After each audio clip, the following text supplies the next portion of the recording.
Great panel. So, today's been interesting. I've listened in on a lot of the panels. We've heard a lot about investing in sports, and what we're going to wrap up the day, which I would say in the entertainment world, you always should have a big finish, and Donn will not disappoint. I know he'll be a big finish.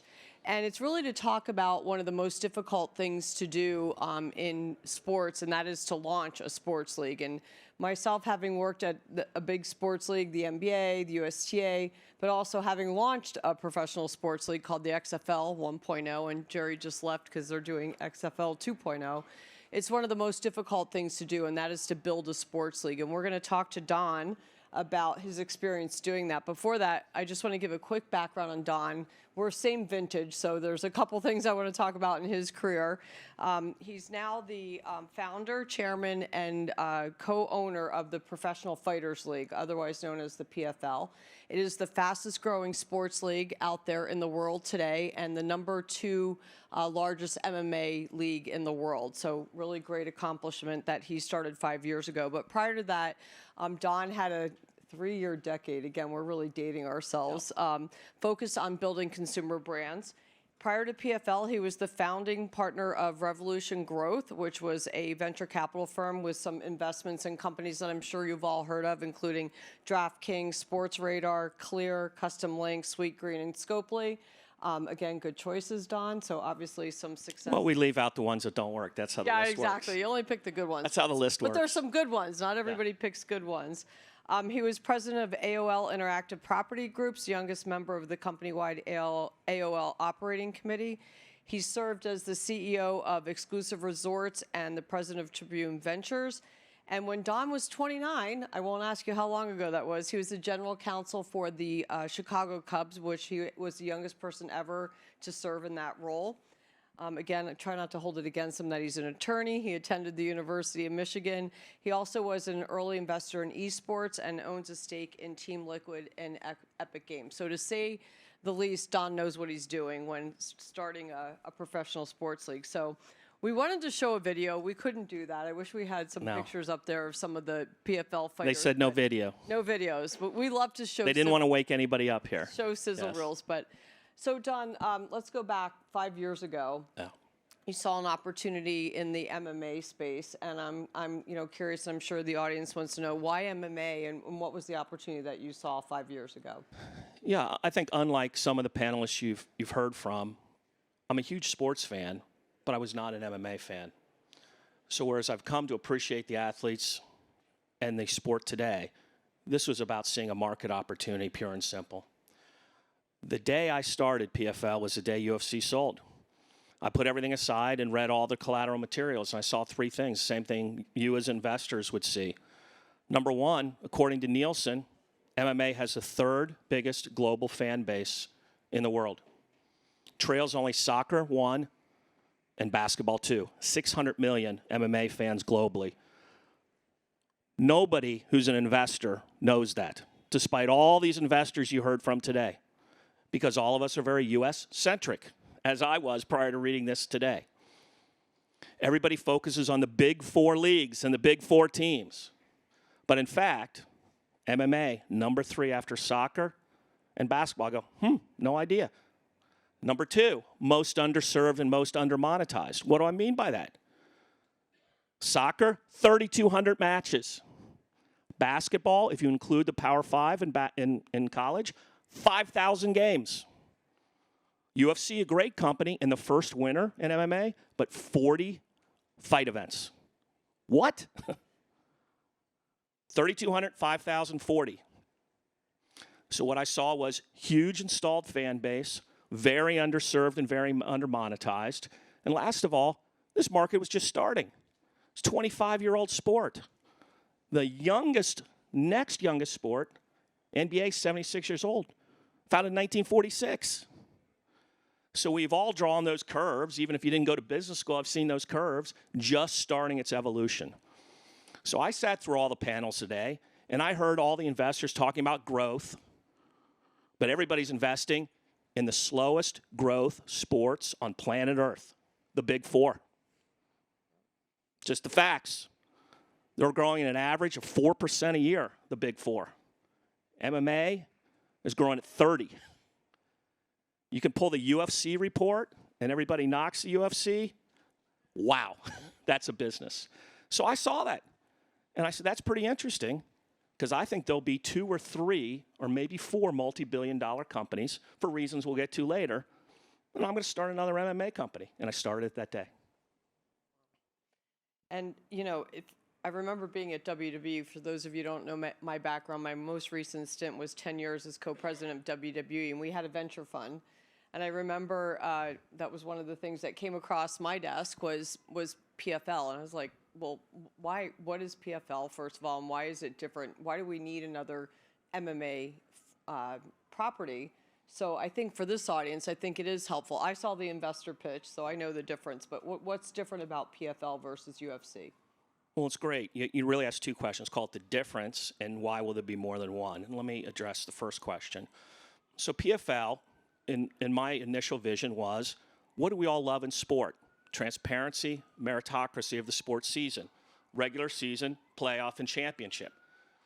So PFL is like March Madness meets MMA. Win in advance, lose and go home. Athletes like that because they control their own destinies. Media likes that because the journey of the season creates stars, allows narratives. Advertisers like that. Their brand could be out the whole season. So that's what the PFL is. There's a regular season. The top 4 in each weight class, based on their wins, advance to a single elimination playoff. And there's a season-ending championship. This year at Madison Square Garden's Black Friday night. So each year there's a champion, just like there is in the NBA or the NFL. So it's not a promoter deciding who's 1 and who's 2, and you'll fight for the championship. Pure meritocracy. So winners oftentimes are 1,000-to-1 long shots like we had last year and won. Sometimes favorites win. But it is win in advance, lose and go home. And so that's very, very different from the UFC model, which is a promoter-based model like the Don King boxing promoter-based model, just an evolution of that. So that's the main difference between, call it the PFL and the UFC. But the second thing is, while there'll be more than one company, is back to the look at the globe versus look at America.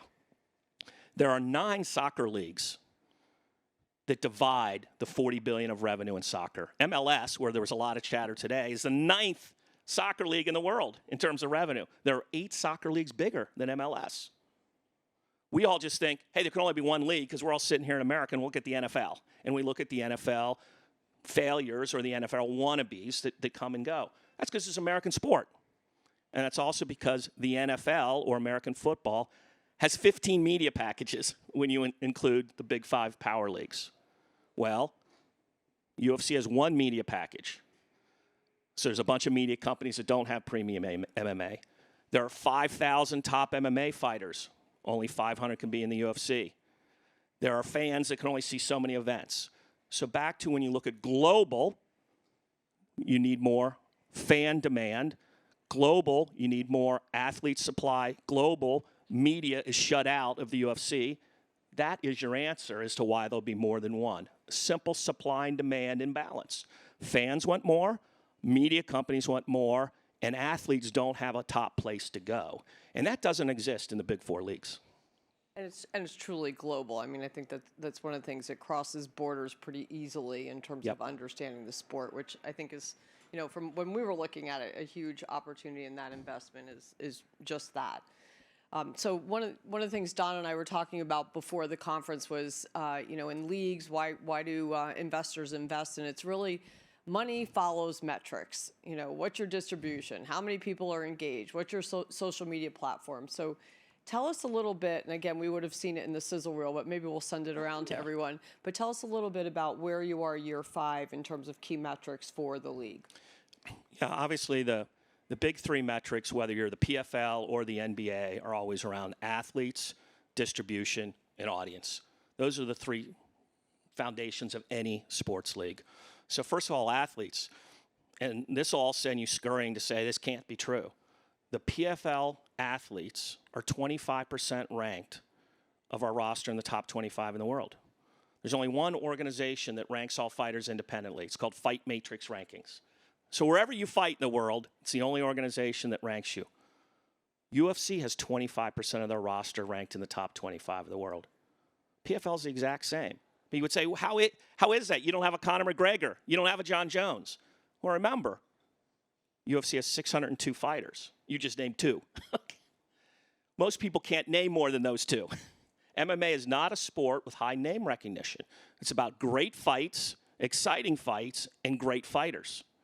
So if you watch a UFC fight this Saturday that's not on pay-per-view, it's just on ESPN, you don't know any of those people. You watch a great fight for PFL on Friday night on ESPN, you don't know any of those people either. Are they great fights by top fighters, really well produced? Yes and yes for both of them. But roster, 25% of UFC, 25% of PFL, check. Second thing, distribution. PFL in only year 4 were distributed in 140 countries and paid media rights fees in all those countries. Never before in sports has that ever happened. So think of this. Most sports properties get paid only in their own country. And even then, it takes them a while. So big deal. And the last is audience. This year, we're pretty proud that per Nielsen, we're 40% of the UFC audience. To put it in context of another sport, we're 150% of the MLS audience this year. Year 27 MLS, year 4 PFL. Year 30 UFC, year 4 PFL. So in terms of our own indigenous, call it competition, or in terms of another emerging sport, whichever one you compare to, really rapid growth. And 1, it's a testament to how good our product is, but 2, go back to what I said at the very beginning. Huge MMA fan base that doesn't have enough product, looking for more product. Right. So you touched on this a little bit earlier, but I want to come back to it. When we talk about the big 4 sports leagues, and there was a lot of conversation about it today, how is MMA similar and different than the big 4 sports leagues? How do you see this unfolding in ways that are similar and also different? So to me, I kind of remember like when I got out of law school and I had like $2,000 to invest, and I called my dad, and he says, you need some tech in your portfolio. You know, I'm 60 years old this year, so you got to rewind a little bit. We all know that now. You look great, by the way. Thank you. 60. I was 60 last week. So if I were constructing a sports portfolio, and we're all talking about investing in sports this afternoon, I'd have some tech in my portfolio. And when we all say that, you know, about our investing portfolio, we know what that means. It means high growth. So when you look at that dynamics of the big 4, and you look at the dynamics of MMA, and what are those indices, that's like having some tech in your portfolio. Nobody would have their entire portfolio have no tech. You just wouldn't do that. So simply, the fan base, average age of the big 4, is 54 years old. Now, some like baseball, it's 63, but I'm taking the big 4 together, it's 54. MMA is 36. If you look at where the money is spent, the media rights are 95% US-based, of the big 4. They're 50-50 international and US in terms of MMA. If you look at, call it the mix of money, 50% of the money tends to come from live events in the big 4. Only 20 comes from live events from MMA. The rest comes from monetizing IP, which we heard a lot from earlier. So just call it the behavior of the MMA asset is very, very different from the big 4. Doesn't make it better, doesn't make it worse. It's just like different. So it is really the high growth sports asset, and it's a differentiated asset that's more growing and more global than the traditional big 4 leagues. I'm curious that you talked about age. Is it more diverse, the fan base? It's interesting. This is off script, so maybe you might hit me for asking that question. No, it's totally, you know what, it's totally hard to pigeonhole. The only thing that's really easy to say, it's very male right now. It's between 75 and 80% male. But if you look at the socioeconomic, the ethnic, all the other breakdowns, MMA is very diverse. So you can't really, you know, which is why advertisers like it. Other than young, 36, and very male, it is all over the board in terms of every other type of measure. So, and you just talked about investing and getting investment advice from your dad. So, obviously, you know, as I mentioned, I was involved in the XFL, very different startup that was funded by Vince McMahon himself personally. Made it pretty easy. You know, he pitched himself and said he wanted to do it and decided to do it the second I would have liked that. Yeah, I would have liked Vince writing that check for me. That's a little bit easier. Yeah. So you obviously have a roster of investors. You've been very successful at getting investors interested in a startup. That is not an easy thing to do for any of you that have done any kind of pitching. I'm curious if you could just talk a little bit about that process. What did they see in the property? I mean, obviously you can tell you're passionate, but what else, how did you get them to put their dollars into PFL?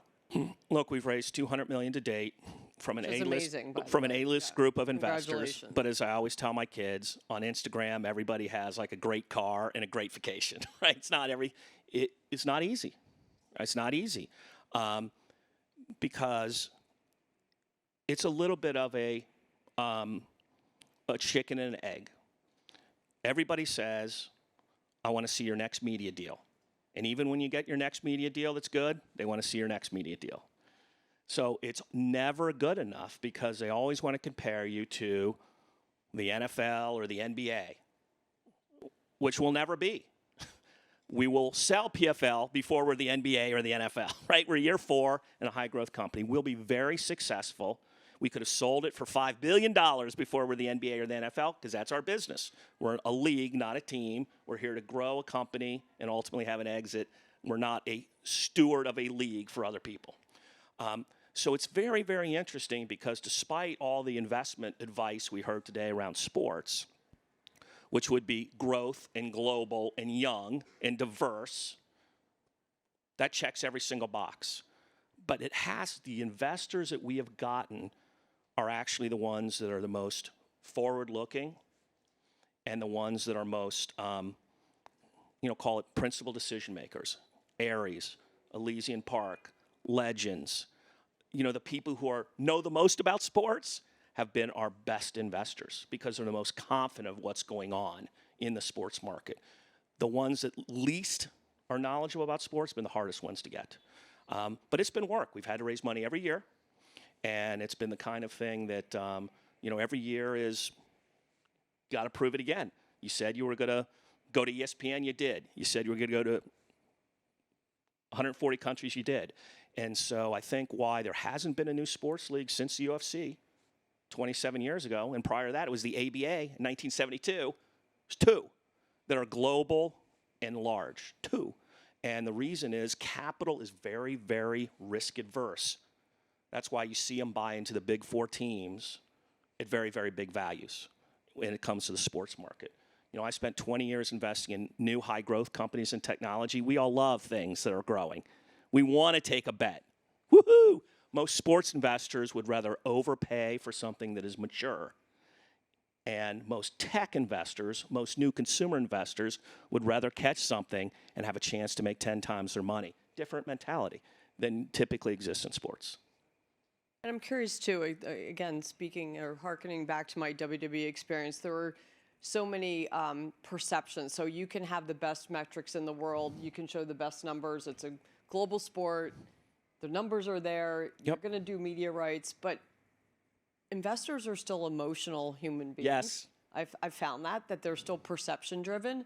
And they'll say, well, professional wrestling, I'm not sure. I'm curious, do you run up against that? It's combat sport. It's not something we want to invest in. How do you overcome the perception emotional part of the investor mindset? Because it's not always about just the numbers. You think it is, but it's not. Well, look, you spent 2 decades before WWE was an overnight business success. Exactly. Right? Yep, exactly. It's like Guns N' Roses is playing in the whiskey bar, and then there's Use Your Illusion. Everybody says, I love that band, right? So to me, the biggest objections are not business ones, because our business metrics now, candidly, are really, really strong. People say MMA is not in our investment thesis, which is like your girlfriend saying, I'm just not that into you. What do you do with that, right? You're used to hearing that. So we all do things that we want to do, and we all give excuses for things we don't want to do. So to me, the reason why Endeavor has made so much money on UFC, they bought it for $4 billion, it's worth $11 billion today. The Dallas Cowboys are the most successful sports team when measured. Remember, there's 150 Sportico, give them a call out. There's 158 sports teams. The number 1 profitable team is the Cowboys. And UFC is twice as profitable. Think of that. But you don't have anybody clamoring when UFC was sold to buy that. Pretty wild. 158 teams in the world, when I include the Premier League, and something is twice as profitable as the number one, and nobody was clamoring to buy that. It's a perception. Yeah. Perception, Yeah, right? Now, that perception is changing because Disney put his imprimatur on MMA. So now the Mouseers, which is the most respected brand in the world, had their biggest contract ever, $2 billion. And UFC is the number one performing sport for ESPN Plus, number one performing sport. So now that there's been called a Disneyfication of MMA, I think there's a huge perception change. So even like the advertisers in the PFL, Bose, Anheuser-Busch, the U.S. military, IBM sponsors our Smart Cage. So advertisers had a no-buy list 5 years ago. Now say I have to get that demo. So I think you're seeing a complete change of that psyche, but it takes a couple years for that to happen. I was at AOL in 1997 when advertisers would say, I'm not wasting my money on digital. I'm putting it all on print and TV. It takes a while for that to happen, but we know money follows audience. 600 million fans, age 20, age 36, spending a lot of time. It's going to get there. And I've experienced it firsthand. You know. Money follows metrics once you get past the perception. Yeah. But, again, the brands and partnerships make a big difference on that front, and it takes time. So it's great. So let's switch a little bit. The media landscape, we heard a lot today about streaming, linear, the balancing of the two. How you guys have been at the forefront of that, what I call the delicate balancing act of monetizing your IP through both linear and digital. Talk to us a little bit about your strategy on that. Well, look, what I think's most fun and most interesting for me is because we're a league, not a team, we get to negotiate and see everything that's happening on this media landscape that you've heard from earlier. So in the United States, we talk to Apple, Amazon, as well as traditional people, ESPN, NBC. But internationally, as I said, we have 25 media rights agreements that cover 140 countries. So we know what's going on in Latin America, Europe, Indonesia, China. And what you're really seeing is the number one winning strategy to gain audience, and I have to credit ESPN with this, is a simulcast. There's been this huge debate on linear or streaming. We are now, this year, about 400,000 audience in the United States. That might seem small, but UFC's 900,000 audience. This is per event. We're up 100,000. And that is because this year we're on ESPN main channel and ESPN Plus at the same time. It's simulcast. I kind of was against this when ESPN came to me. And I said, yes, but linear will go down. And that's the only thing Nielsen measures. And advertisers will go crazy. They go, linear might go down 50,000, but ESPN Plus will be 150,000. Overall, you're going to get more. You watch. And they were right. So the forefront is what ESPN is doing. They did it with the NHL this year also. Right now, there's only two sports simulcast this year, PFL and NHL. So this is not where you split it, half the fights on ESPN and half the fights ESPN Plus. All of them are simulcast. The pie is bigger. They're paying the same media rights fees because some people watch TV, some people want to stream. Make it available. So they are the only media company currently thinking this way. Everybody else is still chopping up. I believe 5 years from now, you're going to see at least half the sports simulcast. And you're going to see more media companies, regardless of geography, simulcast. And nobody's really talking about this. Everybody's still talking about linear versus streaming and how that's all going to shake out.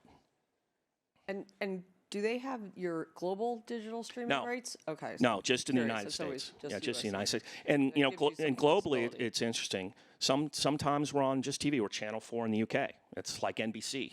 And other places we're DirecTV in Latin America. Other places we're streaming. So we tend to go with a top provider, but it could be we're agnostic as those providers. But what we try to do is a linear and streaming when we can in territory. That's obviously what we'd like to do. Great. So, we're talking a little bit about how long it takes to do these things. There's a lot of naysayers. I was talking to a couple investors in the hallway, and they're like, well, startup sports league, there's so many that have fallen to the wayside. They don't work. Naysayers are everywhere, from the investors to advertise. Like you said, the do not buy list is very long. People don't want to do media deals with you. Why, where are you going to be 5 to 10 years from now? Where do you think PFL will be? Hopefully not on the wayside. No, zero chance. Now, of course, I said it in year 1 and year 2 and year 3 when I had, you just got to fake it until you make it. But now there's enough distribution, enough metrics that, look, I think most interesting for the audience would be, maybe I'll answer MMA and then PFL. MMA today gets 0.9%. So that's 0.1%, less than 1%, for those who are still following, of the media rights spend.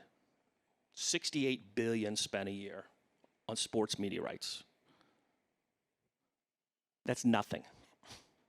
So you heard a little bit earlier, Jerry and Dad talking about the Serie A differential. That's an interesting arbitrage. A more interesting arbitrage is MMA. Think of the fan base and think of how it's produced for the #1 sports service of ESPN. Less than 1% of the media rights. So the first thing you're going to see is MMA is a sport globally today, has 1.5 billion of revenue. If you added all revenue sources of MMA today, 1.5 billion.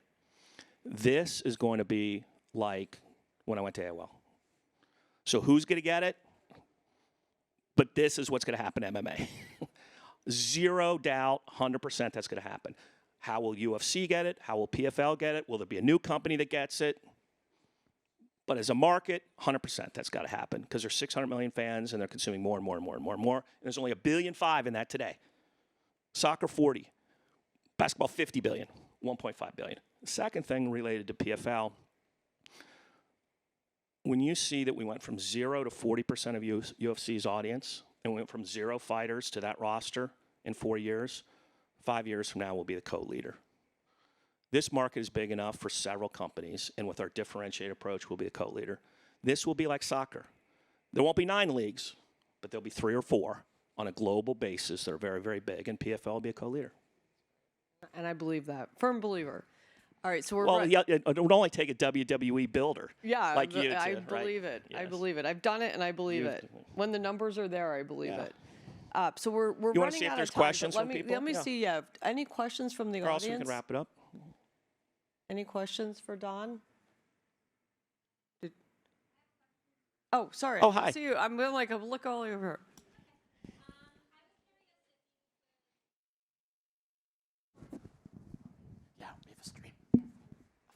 Sorry, I'm very high and squeaky also. I was wondering if you could speak to the importance, if at all, of the sort of brand of the PFL based on your comments about people buying an audience, right, rather than necessarily having an affinity for MMA or combat sports, as well as to, if I turn it on Friday night, I want to see a good fight. I don't really care if I know the names. Yeah. Question about the brand. Look, I have to credit my partner in building company, Pete Murray. Was 13 years at the NFL, head of sponsorship, and then he was head of all marketing at Under Armour. He's a brand guy, and he has been the brand steward for PFL. As he likes to say, professionals in our name, and we try to model the league like the NBA. I think if you look at how we handle everything from press conferences to weigh-ins to social media, it looks like the NBA. It doesn't look like a combat sports league. It doesn't look like Top Rank. Doesn't look like UFC. That's not how we talk. That's not how the fighters present themselves.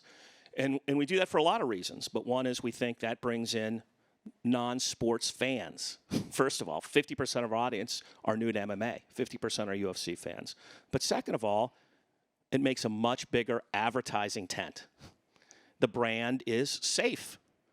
It is a aggressive sport. There's no doubt about it. It's a high-action sport. You can't hide that. We don't want to hide that.